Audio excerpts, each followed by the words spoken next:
அனைவருக்கும் இனிய மாலை வணக்கம். ஒன்றும் இல்லை, நிகழ்ச்சி நிரலில் ஒரு சின்ன மாற்றம் தான். வழக்கமாக மற்ற இசை வெளியீட்டு விழாவாக இருந்தால் திரைப்படத்துறையை சார்ந்த அதில் யார் சீனியராக இருக்காங்களோ, யார் பாப்புலராக இருக்காங்களோ அவங்கள கடைசியாக பேச வைக்கிறது வழக்கம். அது எல்லாருக்கும் தெரியும். இது ஒரு ப்ரைவேட் ஆல்பமாக இருந்தாலும் அதுக்குள்ளே ஒரு சிஆர்பிஎஃப் பற்றி ஒரு வாழ்வியல் சொல்லப்பட்டிருக்கு. அதை இயக்கி இருக்கவரும் ஒரு சிஆர்பிஎஃப்பை சேர்ந்தவர். அந்த டிபார்ட்மெண்ட்டோட ஐஜி அவர்கள் டிஐஜி இன்னைக்கு இருக்கிறதுனால நான் தான் கொஞ்சம் அவர்கிட்ட சில கேள்விகளை முன்வைக்கலாம் அப்படின்றதுக்காக தான் அதை மாற்றினேன். ஏன்னா அவர் சார் வெளியில் ஒரு முக்கியமான வேலை இருக்குது, போகணுன்னாங்க. ஸோ அதனால் கொஞ்சம் மாற்றிருக்கு, ஷெட்யூல் மாற்றிருக்கு. யாரும் குழப்பமாயிடாதீங்க. முதல்ல இந்த நிகழ்ச்சி தாமதமானதுக்கு நான் ஒரு காரணம். அதுக்கு நான் உங்ககிட்ட என்னுடைய வருத்தத்தை மன்னிப்பையும் கேட்டுக்கிறேன். காரணம், நான் திருவள்ளூரில் ஷூட்டிங்கில் இருந்து நேரடியாக வந்துட்டேன். இந்த நிகழ்ச்சிக்கு வருவது வரைக்கும் என்ன நிகழ்ச்சின்னு எனக்கு தெரியாது. வழக்கம் போல் நான் இங்கே வந்த உடனே ஃபரூக்கை கூப்பிட்டு முதல்ல என்ன ஃபங்க்ஷன் சொல்லுங்கள், உள்ளே கூப்பிட்டு போய் சொல்லுங்கள், போனால் தான் தெரியுன்னு. ஃபரூக் எனக்கு தெரியும் ரொம்ப நாளாக. அதுதான் ஃபரூக் சொன்னார், இல்லை இது மாதிரி ஒரு மியூசிக் ஆல்பம் ஒன்று பண்ணுறோம், கம்பெனி ஸ்டார்ட் பண்ணுறோம், அதோட ஃபஸ்ட்டு வீடியோவும் பண்ணுறோம் அப்படின்னாரு. சரி ஓகேன்னு பார்த்தா நான் சரி ஏதாவது பாப்புலராக ஏதாவது சாங் அது இதுன்னு மாடர்னாக இருக்கும், பாப் சாங்கு அல்லது ஒரு நேட்டிவிட்டியாக இருக்கும்னு பார்த்தேன். ஆனால் இங்கே பார்த்தா ஒரு சிஆர்பி ஒரு வீரனுக்கு குழந்தை பிறந்திருக்கிற செய்தி கேட்ட உடனே எனக்கு என்னோட பர்சனலாக என்னுடைய உறவுகளில் நடந்த நிகழ்வுகள் ஞாபகத்துக்கு வந்தது. அதனால தான் இந்த ஷெட்யூலை சின்னதாக சேஞ்ச் பண்ணியிருக்கு. ஆக்சுவலாக மிலிட்ரி எல்லாருக்கும் தெரியும், சிஆர்பிஎஃப் அதை விட கூடுதலானது அப்படின்றத நான் உணர்ந்திருக்கேன். நான் எங்கெல்லாம் கலவர பகுதிகள் எங்கே அதிகமாக இருக்கோ, எங்கே பதட்டமான சூழல் இருக்கோ, அங்கெல்லாம் போய் முதல் நாளாக தைரியமாக மக்களை பாதுகாக்க, அங்கே அமைதியை நிலைநாட்டுவதற்கு சிஆர்பிஎஃப் பயன்படும் அப்படின்றது நான் அறிந்தது. என்னுடைய சொந்த தாய் மாமனுடைய பையன், உங்கள் பிரச்சனையெல்லாம் அப்புறம் வச்சுங்க, அவன் போலீஸ் வேலைக்கு சேரணும்னு சொல்லிட்டு அவருக்கு சின்ன கதை இருக்குது. அவனுக்கு போலீஸ் வேலைக்கு தான் போகணும், சின்ன வயசுலேருந்து ஆசையிலேருந்து போலீஸ் ட்ரைனிங் பண்ணான். அவனுக்கு இந்த கண் பார்வை ஒரு ஐசைட் கொஞ்சம் மாறி இருக்கும். நம்ம வழக்கு தமிழில் சொல்லுவோம் இல்லையா, மாறுகண்ணுன்னு சொல்லுவோம் இல்லையா, அந்த மாதிரி இருந்ததுனால என்னுடைய தாய்மாமன் பையன், நான் அவனும் ஒரே ஏஜ், ஒன்றாவே வளர்ந்தோம். நான் காலேஜ் போயிட்டு அவன் அந்த பக்கம் போலீஸ் ட்ரைனிங் போகணுன்னு போனான். அவனை போலீஸில், தமிழ்நாடு போலீஸில் எடுத்துக்கலை. அது காரணம் இந்த ஐசைட் ப்ராப்ளம். ஆனால் அவனுக்கு போலீஸ் வேலை கிடைக்கல அப்படின்றதுல ஒரு மிகப்பெரிய வருத்தத்தில் எப்படியாவது நான் அந்த காக்கி ட்ரெஸ்ஸை போட்டணும்னு போராடி பார்த்து முடியலைன்ன உடனே அந்த டைமில் சிஆர்பிஎஃப்க்கு ஆள் எடுக்கிறாங்கன்ற செய்தி வந்த உடனே அங்கே போய் சேர்ந்து யாருக்கிட்டையும் சொல்லாமல் சிஆர்பிஎஃப்பில் போய் சேர்ந்துட்டான். சேர்ந்துட்டு நான் நீ என்ன லோக்கல் போலீஸில் தானே நீ என்னை எடுக்க மாட்டேன், நான் போய் ஒட்டுமொத்த இந்தியாவுக்குமே பாதுகாப்பாக இருக்கிற இடத்துல போய் நான் போய் உட்காந்துக்கிறேன்னு உட்காந்துட்டான். செலக்ட் ஆகிட்டான். இப்போ அவனுக்கு என்னுடைய சொந்த தாய்மாமன் பையன், இன்னொரு சின்ன எங்கள் மாமா முறை தான், திருமணம் உறவு செய்து கொள்ளக்கூடிய முறை தான். அதில் என்னுடைய தங்கச்சி எனக்கு தங்க முறை வேணும், அவனுக்கு திருமணம் செய்வதற்காக பேசி வச்சுருந்தோம்.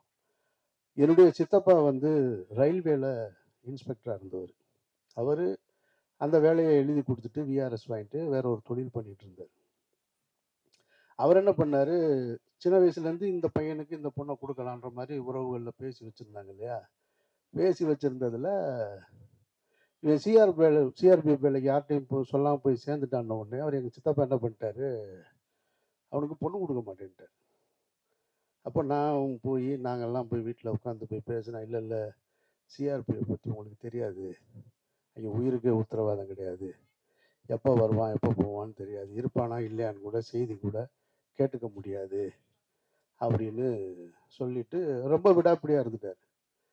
சின்ன வயசுலேருந்து தான் நம்ம இவங்களோட தான், இவர் தான் கணவர், இவர் தான் மனைவின்னு அந்த ஒரு ஆசை உறவுகளில் வளர்த்துருப்பாங்க இல்லையா. அதை தாண்டி இப்போ அவனுக்கு ஒரு முக்கியமான சூழல் வந்தது. எந்த முடிவை எடுக்கிறது, வேலையை விட்டுட்டு வா பொண்ணு தர்றேன்னு சொல்கிறாரு. இப்போ அவன் என்ன முடிவு எடுக்க போகிறான் அப்படின்னா, அவன் எனக்கு வேலை தான் வேணும், பொண்ணு வேணான்ட்டான். கிட்டத்தட்ட ஒரு 15 வருடங்களாக மனசுக்குள்ள ஆசையை வளர்த்துருந்தவன், இல்லை எனக்கு அந்த வேலை தான் வேணும்ன்ட்டு உறுதியாக போய் அந்த வேலையிலே இருந்துட்டான். அந்த பொண்ணுக்கு வேற ஒரு மாப்பிள்ளையை பார்த்து, என் தங்கச்சி தான் எனக்கு, வேற ஒரு மாப்பிள்ளையை பார்த்து திருமணம் செஞ்சாச்சு. இப்போ இவன் போய் வேலைக்கு சேர்ந்துட்டான். நான் கேட்டேன் நானு, அந்த வயசுல நல்லா பேசிப்போம்ல, ஆள் மனதில் என்ன இருக்குன்னு நம்மகிட்ட தானே சொல்லுவாங்க. சொல்லும்போது, இல்லை மாப்பிள்ளை அது பரவாயில்ல, நான் வந்து அந்த வேலை எனக்கு ரொம்ப பிடிச்சிருக்கு, அதனால பரவாயில்ல, என்ன இருந்தாலும் அந்த வேலையை விட்டுட்டு வர சொன்னது எனக்கு வந்து உடன்பாடு இல்லை அப்படின்னு. அப்போ அந்த காலகட்டத்தில் தான் தொடர்ச்சியாக ஏதாவது தகவல் சொல்லிக்கிட்டே இருப்பான். இப்போது செல்ஃபோன்லாம் வரல. அப்போது 89, 90ல் தொடங்கினது இந்த நான் சொல்கிற சம்பவம். இப்போ 92ல் பாபர் மசூதி இடிப்பு நிகழ்வு நடைபெறுகிறது. அந்த பாபர் மசூதி இடிப்பு நிகழ்வில் வந்து அன்றைய காலகட்டத்தில் இருந்த பிஜேபி தலைவர்கள், அந்த ரத யாத்திரை நடத்தின தலைவர்கள்லாம் ஹவுஸ் அரெஸ்ட் பண்ணி வச்சுருந்தாங்க. ஹவுஸ் அரெஸ்ட்டில் வந்து யார் பாதுகாப்புன்னா இவன் பாதுகாப்பு. அப்போ அத்வானி போன்ற தலைவர்கள், கூட இருந்த தலைவர்கள்லாம் வீட்டு காவலில் வச்சுருக்கும்போது வீட்டுக்கு வெளியில் பாதுகாப்பு. ஃபோன் பண்ணும்போது சொல்லுவான் இந்த மாதிரி. அப்போது அவன் உளவியலாக எவ்வளோ சிக்கல்கள் இருக்கு பாரு. அவன் ஒரு இஸ்லாமிய பின்புலத்தை சேர்ந்தவன்.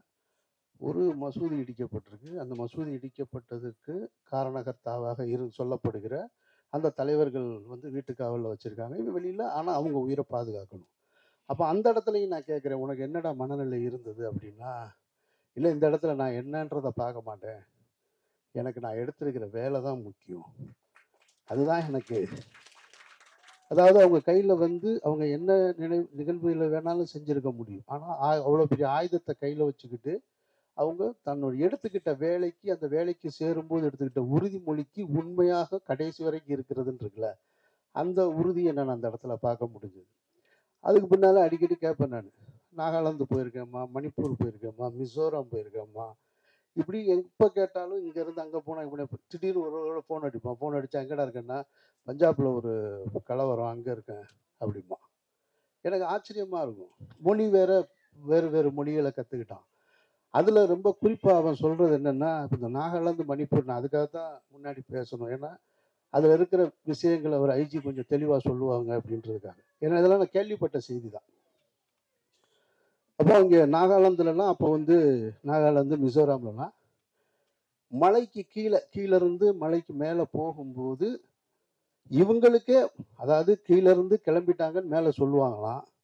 மலைக்கு மேலே வர்றதுக்கு மேலே வந்து சேர்ந்தாதான் உத்தரவாதம், ஆனால் இடையில எது வேணாலும் நடக்கலாம், சிஆர்பிஎஃப் வீரர்களுக்கு உயிருக்கு உத்தரவாதம் இருக்காது.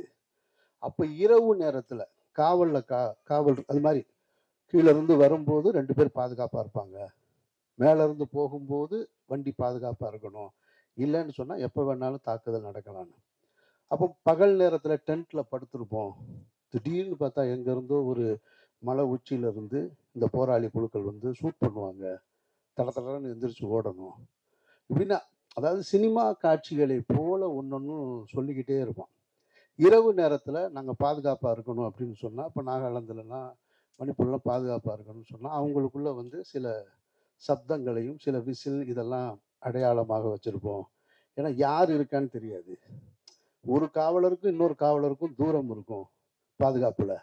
அப்போ அவங்களுக்குள்ள இருக்கிற பாஷை, அந்த சம்பாஷணை இருக்கு இல்லையா, அது சரியாக சேரலைன்னு சொன்னால் இருட்டில் துப்பாக்கி சத்தம் மட்டும் கேட்கும், சுட்டது யாருன்னு தெரியாது. சிஆர்பிஎஃப் வீரனா இல்லை ஆப்போசிட்டில் இருக்கவனான்னு தெரியாது. காலையில் தான் தெரியும்.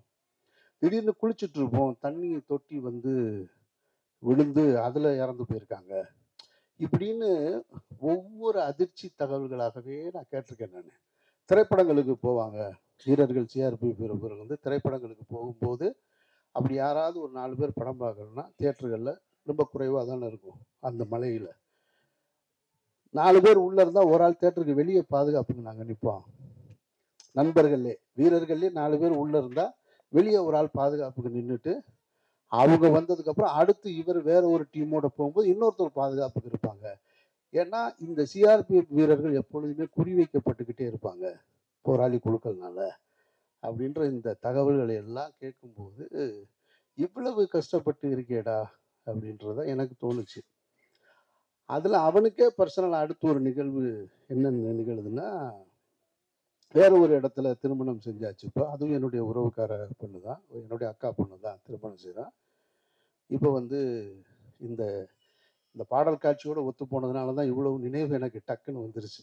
இந்த நிகழ்ச்சிக்கு வர்றது வரைக்கும் எனக்கு எதுவுமே இல்லை. வந்ததுக்கப்புறம் அவனுக்கு முதல் குழந்தை பிறக்குது. ஆனால் முதல் குழந்தை பிறந்து இறந்துருது. பிறந்த உடனே இங்கே இறந்துருது மதுரையில். இப்போ போல் இந்த பாடல் காட்சியில் காட்டுவது போல் வீடியோ கால் இல்லை, செல்ஃபோன் கிடையாது, பார்க்குறதுக்கெல்லாம் அப்போ வாய்ப்பு இல்லை. 92 93 காலகட்டத்திலலாம் எதுவுமே இல்லை இல்லையா? அப்போ லீவு அப்ளை பண்ணால் லீவு கொடுக்கல அப்படின்றது அவனுடைய முக்கியமான குற்றச்சாட்டு. அங்கேருந்து தொடங்குது. லீவு கேட்குற அவன் என்ன சொல்கிறான், எனக்கு இன்னும் ஒரு குழந்தை பிறந்திருக்கு, அது இறந்துருச்சு, அதுக்கு ஒரு ப்ராசஸ் அவங்க சொல்கிறாங்க. இப்போ அந்த ப்ராசஸில் லீவுக்கு கிடைக்கல.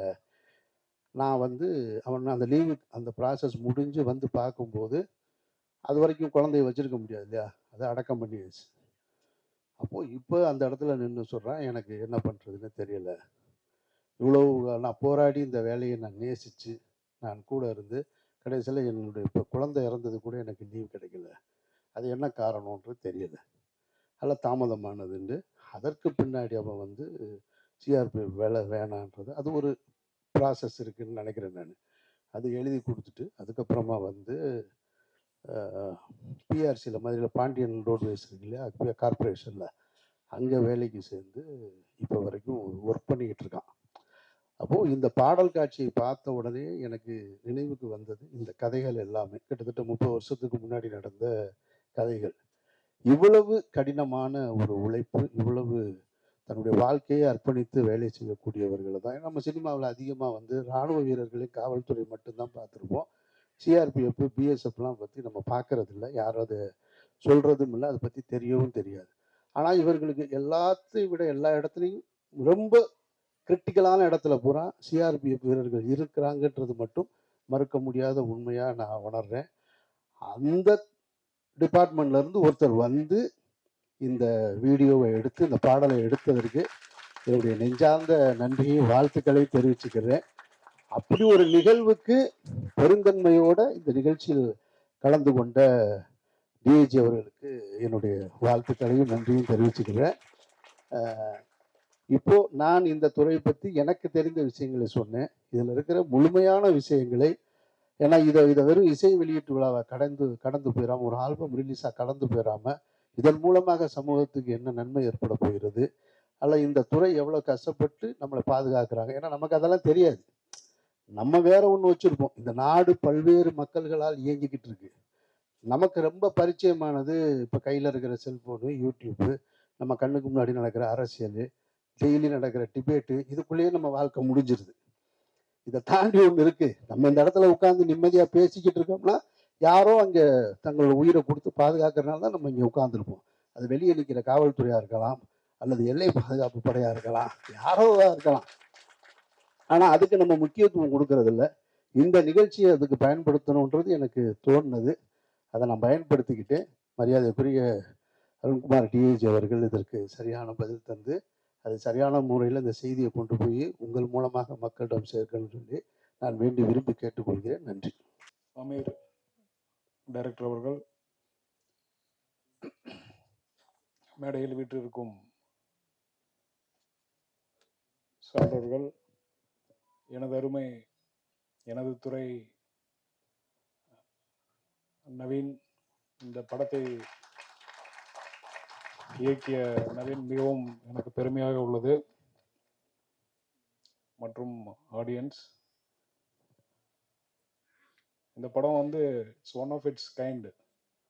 ஏன்னா அமீர் சார் சொன்ன மாதிரி நம்ம வேறு வேறு கதைகள்லாம் பார்த்துருக்கோம்.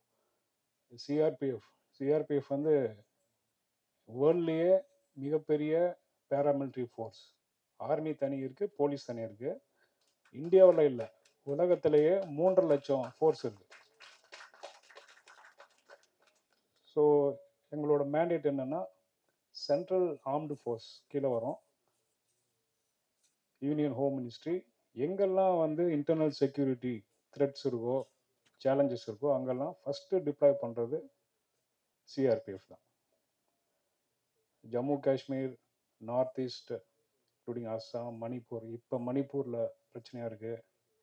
2 இனக்குழுவும் வந்து 2 பேரும் வந்து they want to finish each other. இப்போ ரீசெண்டாக 1 வீக் முன்னாடி வந்து லடாக்கில் வந்து பிரச்சனை, அங்கே பெரிய கலவரம் மாதிரி போயிட்டுருக்கு.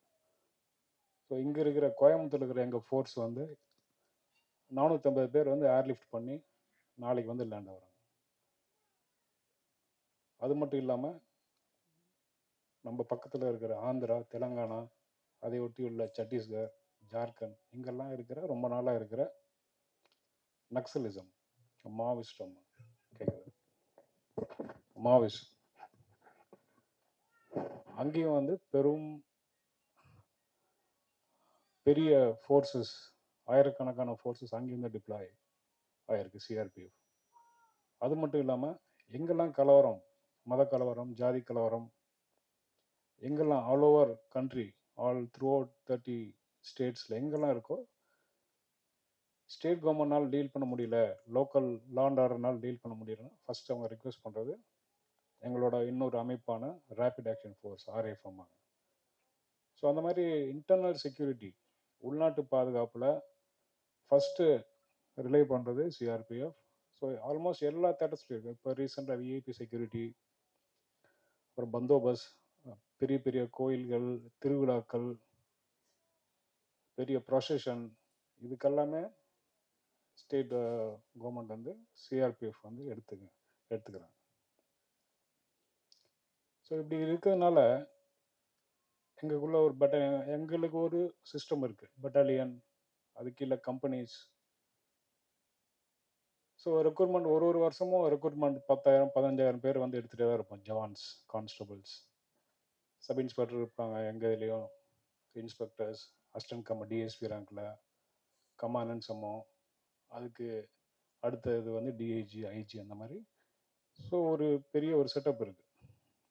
அது இது எப்படி இவால்வ் ஆச்சுன்னா நீட் பேசிஸ், ஒரு சுச்சுவேஷனுக்கு என்ன தேவை, இப்போ ஒரு மாப், இப்போ ஒரு கலவரம் நடக்குது, அதை எப்படி வந்து எதிர்கொள்ளணும், அப்போ அங்கே இருக்கிற ஃபோர்ஸ் 50 பேர் 100 பேர் பத்தலை, மறுபடியும் வேற ஃபோர்ஸ் எப்படி வந்து எடுத்துகிட்டு வருது, இந்த மாதிரி ஒரு சேலஞ்சுக்கு நான் இந்த ஃபோர்ஸஸ் வந்து லேர்ன் பண்ணி இப்போ வந்து இது பிகம் மச் பெட்டர். நீங்கள்லாம் கூட செய்திகளில் பார்த்துருப்பீங்க. இப்போ வந்து நக்சல்லாம் it is in last leg, முடிய போகுது. இந்த லாஸ்ட்டு அந்த பஸ்தர்னு சொல்லுவாங்க, ஃபுல்லாக ட்ரைபல் ஏரியா, சத்தீஸ்கரில் சவுத் சத்தீஸ்கரில் இருக்க பஸ்தர் ஏரியா, இப்போ அங்கே கூட வந்து ஆல்மோஸ்ட் முடிய போகுது எல்லா இடத்துலையும். முன்னாடி சொன்ன மாதிரி காஷ்மீர்லேயும் நிறைய இம்ப்ரூவ்மெண்ட் இருக்குது, ஃபார் பெட்டர், இன்ஃபில்ட்ரேஷன்லாம் கம்மியாக இருக்குது. இப்போ மணிப்பூர்லேயும் இப்போ வந்து சீஸ்ஃபயர்னா அந்த இனக்குழுக்கள் ஒன்றுக்கு ஒன்று வந்து மோதிக்கிறாங்க. அதனால் ஒன்றுக்கு ஒன்று வந்து கவர்மெண்ட் லெவலில் பேசி அங்கே ஒரு விதமான அமைதி வந்துட்டுருக்கு. அது மாதிரி ஒரு நேஷனுக்கு வந்து ஃபஸ்ட்டு வந்து என்னென்னா பீஸ் வேணும், அமைதி வேணும். நம்ம தமிழ்நாடு நம்ம சொல்கிறோம் இவ்வளோ முன்னேறிக்கு அப்படின்னு, எதனால்? கொஞ்சம் பேருக்கு வந்து தெரிஞ்சுக்கலாம். 80களில் தர்மபுரி, கிருஷ்ணகிரி, தேனி இந்த சைட்லாம் தலை தூக்க பார்த்துச்சு இந்த சேம் நக்சலிசம். ஸோ அப்போல்லாம் இருந்த போலீஸ் லீடர்ஸ், அப்போ இருந்த பப்ளிக் ரெப்ரசன்டேட்டிவ்ஸ், பொலிட்டிக்கல் வில் இருந்துச்சு அப்போ. So they strongly put down. So இதெல்லாம் ஒரு பெரிய இதெல்லாம் வந்து இப்போ பொதுவெளியில் வரணும். இது ஒரு கதையாக, இது ஒரு கற்பனையாக இருந்தாலும் இந்த ஒரு கதைகள், இந்த ஒரு முக்கியமான ஒரு சோஷியோ பொலிட்டிக்கல் எக்கனாமிக் இஷ்யூஸ் எல்லாம் வெளியே வரணும்.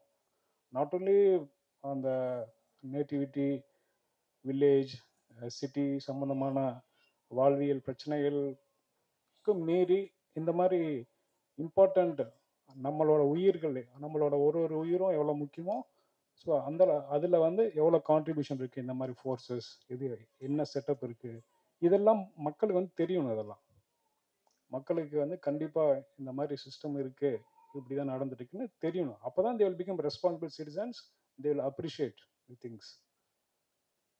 ஸோ அமீர் சார் சொன்ன மாதிரி எஸ், எங்கள் இதில் நிறைய இப்போ இப்போ ஸ்டேட் போலீஸ்னால் போலீஸ் ஸ்டேஷன் பக்கத்துலேயே வந்து வாங்கிக்குவாங்க போஸ்டிங்கு. இன்ஸ்பெக்டரு, சப் இன்ஸ்பெக்டரு, ஏட்டையெல்லாம் பக்கத்துலேயே வந்து வாங்கிக்குவாங்க போஸ்டிங். பட் எங்கள் இதில் அப்படி இல்லை. ஏன்னா 3000 kilometre north south, 3000 kilometre east west. இப்போ எங்கே ப்ராப்ளம் இருந்தாலும் அங்கே வந்து ஃபோர்ஸ் வந்து மூவ் பண்ணி தான் ஆகணும். ஸோ அதனால் எங்களோட ப்ரொஃபஷனே அப்படி தான். இப்போ நானும் வந்து கொஞ்சம் வருஷம் இருந்தேங்க. இப்போ நாளைக்கு நான் வந்து சத்தீஸ்கர் போகிறேன், ஜெகதல்பூர்ங்கிற ஊருக்கு போகிறேன். ஸோ அந்த மாதிரி எங்களோட ப்ரொஃபஷன் அப்படி தான். அது தெரிஞ்சு தான் நம்ம வந்து ஜாயின் பண்ணுறோம். பட் அதே விதத்தில் அங்கேயும் வந்து வெல்ஃபேருக்கு நல்ல தரமான உணவு, தரமான ஒரு அக்காமடேஷன், இதெல்லாம் வந்து என்ஷூர் பண்ணுது கவர்மெண்ட். அது இல்லாமல் இப்போல்லாம் லீவெல்லாம் நல்லா வந்து ரெகுலரைஸ் ஆகிடுச்சு. மினிமம் ஒரு ஜவானுக்கு, ஒரு கான்ஸ்டபிளுக்கு, எனி ரேங்க் வந்து மினிமம் 75 நாள் வந்து கொடுத்துறாங்க. வருஷத்தில் 75 நாள் வந்து போதுமானதாக இருக்கும். 2 தடவை 3 தடவை ஊருக்கு போயிட்டு வரலாம், 20 days. அது இல்லாமல் நிறைய வெல்ஃபேர் மெஷர்ஸ் இப்போல்லாம் கவர்மெண்ட்டு. இப்போ அங்கேயே வெளியூர்லேயே இருந்தாலும் நம்ம சென்னையில், ஆவடியில் ஒரு குரூப் சென்டர்னு சொல்லுவாங்க. அங்கே வந்து 1800 குவார்ட்டர்ஸ் இருக்குது. வெளியவே போனாலும் நம்மளோட ஃபேமிலி பசங்களை அங்கே வந்து வச்சுக்கலாம். 10 வருஷம் 15 வருஷம் கூட வந்து வச்சுக்கலாம். பக்கத்துலேயே ஸ்கூல் இருக்குது, கேந்திரிய வித்யா சென்ட்ரல் ஸ்கூல் இருக்குது, கேன்டீன் இருக்குது,